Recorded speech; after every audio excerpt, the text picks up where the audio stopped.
Welcome to my channel, How to Knot, and in this video I'll be doing a demonstration on how to tie a bowline on a bight. Beyond being a great general usage knot, this can also be used for climbing, camping, and sailing. Start by doubling up the rope and create a bight. Now make a loop.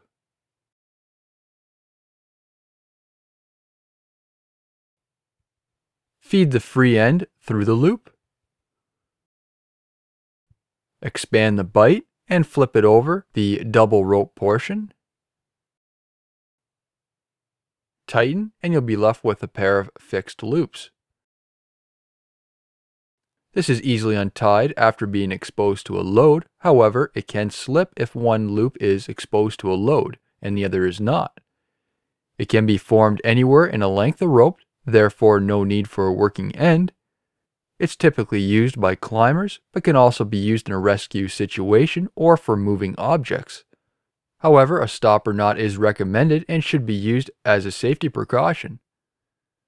This concludes the rest of my video. I hope you enjoyed it. Please be sure to hit that thumbs up button. And if you'd like to see more knot tying videos, subscribe to my channel. Thank you for watching.